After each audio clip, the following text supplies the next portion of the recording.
जय Hind. Chhattisgarh modern history के अंतर्गत आज हम किसान आंदोलन को कवर करेंगे।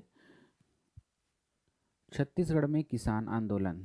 तो ब्रिटिश शासन जैसे ही भारत छत्तीसगढ़ में लागू होता है, वैसे ही छत्तीसगढ़ को अनेक रियासतों और जमींदारी क्षेत्रों में बांट दिया जाता है। तो यहाँ के जो जमींदार हैं या किसान जो या फिर रियासत के जो शासक हैं, वो किसानों के खिलाफ जो शोषणकारी नीति अपनाए और इसी के विरुद्ध किसानों ने एकजुट होकर के जो आंदोलन किया है, उसे हम किसान आंदोलन के नाम से जानते हैं।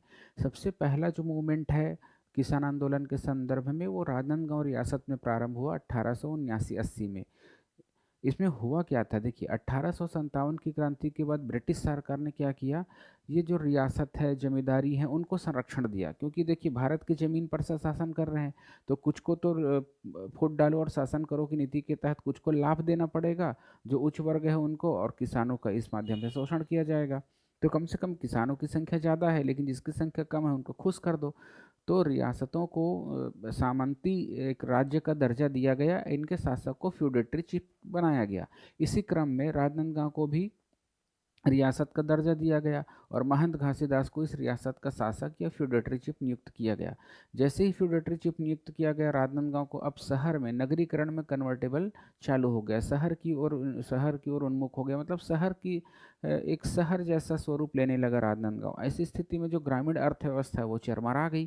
तो ग्रामीण अर्थव्यवस्था चरमरा गई, लोग बेकार होने लगे, लोग बेघर होने लगे, लोगों के पास रोजगार का समस्या आने लगा। ऐसी स्थिति में किसान एकजुट हुए और सेवता ठाकुर को इस आंदोलन का नेतृत्व दिया गया। इस प्रकार महंत जो घासीदास के समय में जो आंदोलन हुआ, उसे हम बेगार विरोधी आंदोलन के नाम से जानते हैं। तो इस प्रकार छत्तीसगढ़ का पहला किसान आंदोलन राजनांदगांव रियासत में होने वाले आंदोलन को मानते हैं, जो कि 1879-80 में हुआ। नेक्स्ट जो आंदोलन होगा हमारा, वो कंडेल नहर सत्याग्रह है, जिसको हमने मॉडर्न हिस्ट्री में 1920 के असहयोग आंदोलन के दौरान हमने कवर किया हुआ था। 1937 17 अक्टूबर को रायपुर के आनंद समाज पुस्तकालय में एक छत्तीसगढ़ के जितने भी रियासत हैं या क्षेत्र हैं, उनके किसानों का एक सम्मेलन हुआ था कन्हैया लाल के नेतृत्व में, अपनी मांगों को ब्रिटिश सरकार से मनवाने के लिए। तो इसे हम प्रांतीय किसान सम्मेलन के नाम से जानते हैं। बहुत ज़्यादा ये इम्पोर्टेंट फैक्ट है। नेक्स्ट है हमारा डोंडी लिहारा किसान आंदोलन। काफ़ी ज़्यादा डिस्प्यूटेड है इसके नेतृत्वकर्ता के संबंध में जो क्वेश्चन आता है वो, लेकिन आप थोड़ा सा सावधानी रख के अगर इसको सॉल्व करेंगे तो ज़रूर बनेगा। तो ये जो आंदोलन है बालोद, आज के बालोद जिले में 1937 टू 1939 तक चला। इस आंदोलन के नेतृत्वकर्ता के संदर्भ में जो क्वेश्चन आता है वो, एक तो आता है कि यार इसके जो नेतृत्वकर्ता कौन है, तो कभी कभी नरसिंह प्रसाद अग्रवाल को, कभी सरयू प्रसाद अग्रवाल को, कभी रत्नाकर झा को, तो कभी वली मोहम्मद को। तो ये बड़ी परेशानी वाली चीज़ है। देखिए जब इस आंदोलन की स्टार्टिंग हुई थी, तो हम पहले इसके घटनाक्रम को समझते हैं। जो यहाँ के जो दीवान थे, दीवान मतलब कुल मिलाकर के जो अंग्रेजों का पिट्ठू है, उसे हम क्या बोलते हैं, दीवान। और इस दीवान ही जो अंग्रेजों की ओर से शासन करने का काम करता है। तो दीवान यहाँ पर भू राजस्व की एक व्यवस्था ला दिया, जिसके अंतर्गत क्या हो गया, इसके टैक्स वगैरह बढ़ गए, ठीक है। और साथ ही साथ जो किसानों को जो सुविधाएं प्राप्त होती थी वो भी समाप्त कर दिया गया। इस प्रकार दीवान मनीराम पांडे के अत्याचार और के खिलाफ जो आंदोलन हुआ, उसे हम डोंडी लोहारा किसान आंदोलन कहते हैं। इसके घटनाक्रम को समझेंगे तो नेतृत्वकर्ता भी हमको समझ में आएगा। एक डेट याद रखना है, 28 अगस्त 1937। 28 अगस्त 1937 को डोंडी लोहारा के जमींदारों ने, ठीक है, यहाँ के जो जमींदार हैं सभी एकजुट हुए और माली थोरी बाजार में एक सभा का आयोजन किए, जिसमें दीवान की गलत नीतियों की आलोचना की गई और अपने अधिकारों के लिए संघर्ष करने का निर्णय लिया गया। जब संघर्ष करने का निर्णय लिया गया तो कोई ना कोई नेतृत्वकर्ता तो बनाना पड़ेगा। तो हमने गांधीवादी नेता सरयू प्रसाद अग्रवाल को चुना। इसीलिए हमारा नेतृत्वकर्ता किसको माना जाता है, सरयू प्रसाद अग्रवाल को माना जाता है।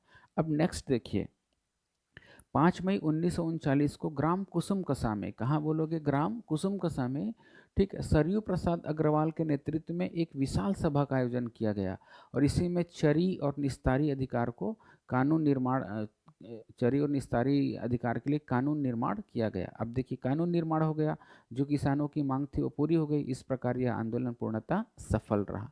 ध्यान में रखना इसमें। तो ठीक है, तो यहाँ पर देखो नेतृत्वकर्ता कौन आ गए, सरयू प्रसाद अग्रवाल। लेकिन आपके एग्जाम में किसको लिया जाता है, नरसिंह प्रसाद अग्रवाल को, ठीक है। सरयू प्रसाद अग्रवाल के बाद नरसिंह प्रसाद अग्रवाल इस आंदोलन को संभालते हैं। तो यहाँ पर 3 हमारे नेतृत्व करता है, एक तो नरसिंह प्रसाद अग्रवाल, सरयू प्रसाद अग्रवाल और पंडित रत्नाकर झा।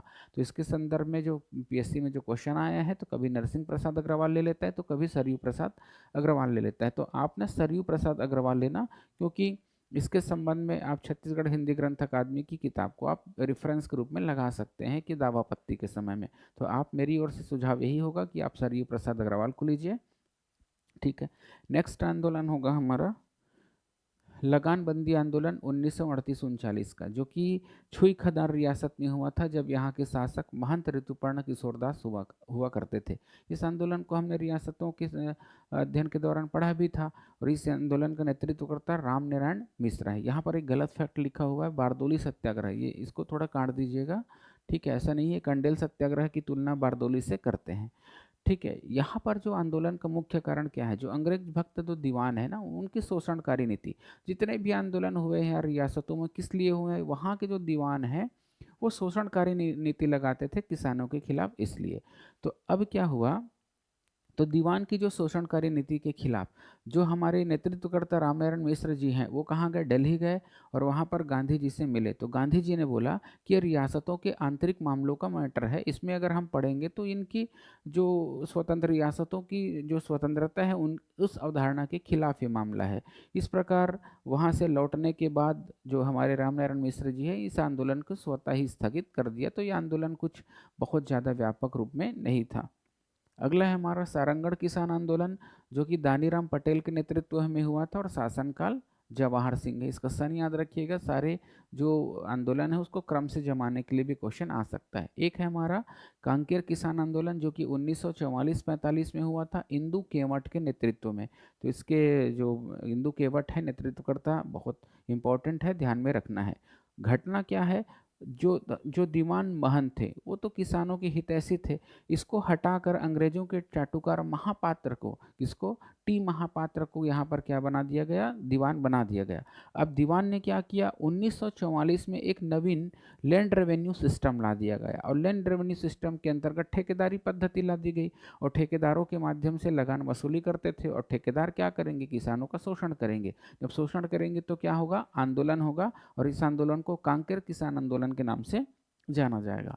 नेक्स्ट और अंतिम आंदोलन है हमारा शक्ति रियासत में किसान आंदोलन। इसको भी जब हम शक्ति रियासत पढ़ा रहे थे तो पढ़ा दिए हैं कि यह आंदोलन आज़ादी के बाद नवंबर 1947 में हुआ है। यहाँ के जो स्थानीय किसान है, गौटिया है, इन लोगों ने जो रियासत के शासक के शोषणकारी नीति के खिलाफ यहाँ पर आंदोलन किया हुआ था।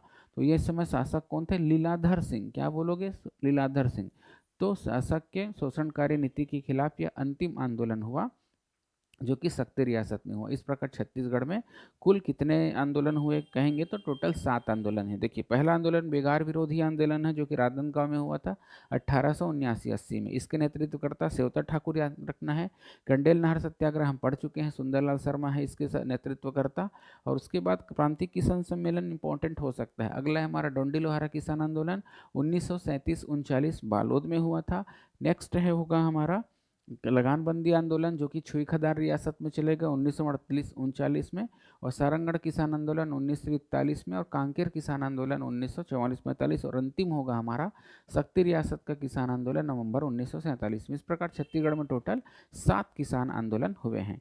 हम अभी क्या कर रहे हैं ना, आपको सोते जागते उठते बैठते 5-10 मिनट का समय निकालिए और छत्तीसगढ़ हिस्ट्री जैसे टफ क्लास को हमको मजाक मजाक में हम उसको क्या कर लें, कवर करा लेंगे। तो आपको बहुत ज़्यादा क्लास जैसा हम 1 घंटा 1.5 घंटा वाला बोझ नहीं दे रहे हैं। छत्तीसगढ़ हिस्ट्री काफ़ी टफ है, इसलिए हम छोटी छोटी क्लास बना रहे हैं आप लोगों के लिए, ताकि आप इसको कभी सो रहे हैं, उठ रहे हैं, घूमते फिरते आप देख लें। हमारा मकसद यही है।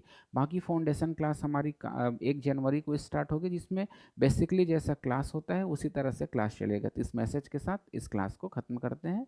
नेक्स्ट क्लास में मिलते हैं। जय हिंद।